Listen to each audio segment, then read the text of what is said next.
Carson Wentz has been traded. And let's take a moment to think about the Philadelphia Eagles over the last couple of seasons. Now, recently won a Super Bowl, knocked off the New England Patriots. Think about that Eagles team. What was going on? Doug Peterson felt like he was going to have a lifetime appointment to be the head coach of the Philadelphia Eagles. Carson Wentz, looked like an MVP candidate before he went down. Nick Foles came in, saved the day, and was a Super Bowl MVP. And now look at where we are at. The Eagles have started over. Doug Peterson fired. Nick Foles, now a member of the Chicago Bears for now. And of course, Carson Wentz was just dealt to the Indianapolis Colts for a second-round pick, a conditional second-round pick additionally in 2022, which of course could become a first-round pick if he ends up playing a lot. So there's a lot to unpack here. A lot of things are going on with the Philadelphia Eagles. There's a new coach in charge, and it seems like Jalen Hurts is going to be the starting quarterback. Now, I know there are rumors that,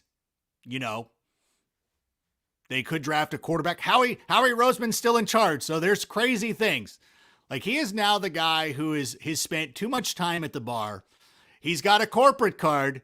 He's out there, but you ever go to an event, like a work event or somebody, and they have the corporate card, and earlier in the evening, they're being a little bit more conservative. They're like, all right, don't buy the high-end beers, but whatever, you can have a Michelob Ultra or something like that. But by the end of the night, they're going top shelf. Like, who wants Glen Gooley Blue? Like, that's what it feels like the Eagles are doing. So I wouldn't rule out them going for a quarterback at number 6 overall. But to me, it doesn't seem realistic. The first two guys are going off the board. Obviously, Trevor Lawrence is going to the Jacksonville Jaguars. Justin Fields is going to be the number 2 pick, whether it's the Jets or somebody the Jets have enticed to move up to the second overall pick. I think that he's going to be gone. At that point, if you're the Philadelphia Eagles, why don't you roll with Jalen Hurts? And then, you know what? Draft an offensive lineman, perhaps draft a wide receiver, and go that way. That would be my advice for them. And I understand, like, Eagle fans are upset, but instead of another year, though, the one way to look at this, you could sit there and spin your wheels and go through the motions and romanticize the past and be like, well, Doug Peterson won a Super Bowl for us. Let's stick with them. Let's see how it goes. Or at some point, do you just want to make the move? Do you just want to make the move? And the Eagles are going to be eating a lot of cap space. And you know what? Sometimes when you're in a bad breakup, you just sacrifice some things. Like if you were, living with somebody and then you've got to break up. Did you buy the TV? Sure. But do you want to go through the trauma of trying to go back and getting it off the wall and the pettiness and the arguments? Or at some point you're just like, whatever, I'm going to wear it.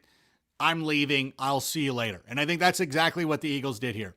And I'm excited for Jalen Hurts. I think eventually if they start rebuilding that offensive line, which to me is the biggest need for them, then I do believe that they're going to end up better off for this move. I mean, Carson Wentz is great. I think when Carson Wentz is ready and available and healthy and has a clean pocket, he can be a good quarterback. You are not going to get that in Philadelphia. So why not make the move? It's time to move on. You love him. It's like, Brad Pitt was with Jennifer Aniston. That was great. But at some point, he's like, I'm going to go with Angelina Jolie. I'm going to do what I got to do. And that's exactly what the Eagles did here. I understand. Listen, you wanted a bigger return. And I think as a Bears fan, I can sit here happy because the Bears didn't give up multiple first-round picks. This wasn't anything close to the Matthew Stafford deal that the Rams were able to pull off with the Detroit Lions. So the Bears still have a first-round pick for now. I mean, if they traded for Deshaun Watson, I'll be very happy about that. But, hey, listen, the Bears didn't make this move. And I think the Colts made this move, and it was better off for them. So I think for the Colts, too, again, this goes back to what I was saying. Like, if Carson Wentz is given protection and given time to throw, he's a very good quarterback. And I think that's one of the things that gets overlooked in this situation. Because obviously everybody's talking about, oh, well, Frank Reich coached him in Philadelphia and they won a Super Bowl. And that point is well taken and well stated. But at the same time, the Colts have one of the best offensive lines in football. So now you're going to go out there and you're going to have Carson Wentz protected, given the opportunity to work the field and find his receivers. And they've got some nice talent in Indianapolis. I think this works out for Carson Wentz too. This could be one of those trades that ends up working out well for both teams. I think Colts fans need to be really happy. And by the way, Colts fans, I know that this is your fourth quarterback in 4 years. I have no sympathy for you. Okay? First of all, you've lived a lifetime where your quarterbacks were Peyton Manning to Andrew Luck. I have no sympathy that you had to scuffle the last couple of years. You had Phillip Rivers at the end of his career, Jacoby Brissett. Still, both those quarterbacks are better than the stuff that I've had to deal with as the Bears fan for the last couple of years. So I have no sympathy for you. You guys have had an embarrassment of riches. You've been living the high life. Like you're fine. You're George Clooney. You made one bad movie. It's not the end of the world. So you're fine. And so I think that both teams end up benefiting. I think the Colts are back in the conversation. The South, the AFC South to me is wide open. I know the Titan fans will be like, why do you consistently disrespect? Like, you guys have been walking the high wire for quite some time and been getting away with it. Like, you're the guy, like, you're walking with a tray full of glasses through the restaurant and you're like, oh my God, they're going to spill it at any point. Eventually, that thing is going to topple. And I see my Bears fans weighing in here like, yes, we do want Deshaun Watson. And by the way, if you're watching this on YouTube, which obviously you are because this is the only place that you can watch this at the current moment, go ahead and check out this other video. There's another video on this channel talking about some of the best veteran options for the Bears. I anticipated Carson Wentz was not going to be a member of the Bears. I identified 5 other guys if you want to go out there and give that a look. You know, Michael, thank you. Michael Hamilton asking, what does this mean for the rest of the quarterback situation? I think there's still some veteran quarterbacks. And, you don't have to, if you would go and watch that Bears video, I know it's a half hour, you can share it. But I still think there's some quarterbacks who are going to end up moving, some veteran guys who could end up being on the move. Marcus Mariota might be somebody who could be pried from the Raiders. We got Sam Darnold. If the Jets have decided that they're going to use the number 2 overall pick on Justin Fields, he's probably going to be moved. We could see Jameis Winston on the move, although the Saints, are likely going to be needing a new quarterback as well. Gardner Minshew.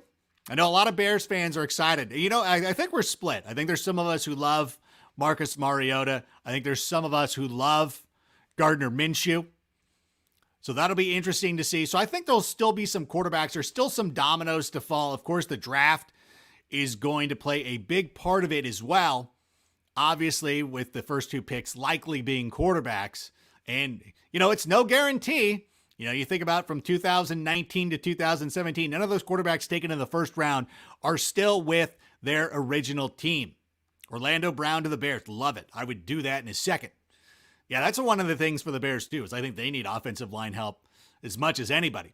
I do want to get in a quick fantasy take on this, too. So Jalen Hurts is somebody that if you know or follow me, at the end of last season, I was very excited about Jalen Hurts. I went with him in my second city league, and I went with him. It didn't cost me. It might have cost me. I think I had an injury that ended up costing me, but that was a quarterback that I was very excited about, and I think that he has the opportunity. And as long as you're playing in a fantasy league that puts a lot of weight on quarterbacks who have the ability to run the football, which Jalen Hurts showed that he could do, I think a full season of Jalen Hurts is going to be pretty special. So he's somebody that I would look at. I also love Carson Wentz. At the end of the draft, like, he's not going to give you the running ability, but if you're in leagues that give you value for passing yards and things like that, I like Carson Wentz. I like Carson Wentz as a bounce back, but I really love this for Jonathan Taylor, because Jonathan Taylor was a guy who had come on at the end of last season, who I know that one kid on Twitter was like, he had one good game. He had a number of good games. He had, I believe, 12 rushing touchdowns, 11 or 12 rushing touchdowns. Now you're going to a team that it's got that offensive line. He's got a full year working out getting ready, being involved in this system, an offense that should be pretty good with Carson Wentz. And you know when they get near the goal line, they're going to be running the football. I think that's the one thing that would hold back Carson Wentz a little bit in fantasy, is that I think he's going to throw and he's going to be good, and being reunited with Frank Reich is going to absolutely help him. But I think they're going to give up a lot of touchdowns to Jonathan Taylor. So I think Jonathan Taylor is a huge option next season. I have him currently as my number 2 player on the board behind Christian McCaffrey, just in front of Dalvin Cook. But I think he's going to be very good. Michael Pittman should be awesome as well. Perhaps if Zach Ertz could go and end up in Indianapolis, that would be fun too. So good luck to everybody. Thank you for checking out this video. Be sure to like and subscribe to this page. We appreciate it. We'll talk more about the fantasy implications moving on. So there you go. Have fun. Congratulations to the Colts. Congratulations to the Eagles, I guess. And congratulations to the Bears. We didn't waste a first-round pick on Carson Wentz, and I think that's the best news of all. Thanks, everybody. Especially you, Heidi. Appreciate it.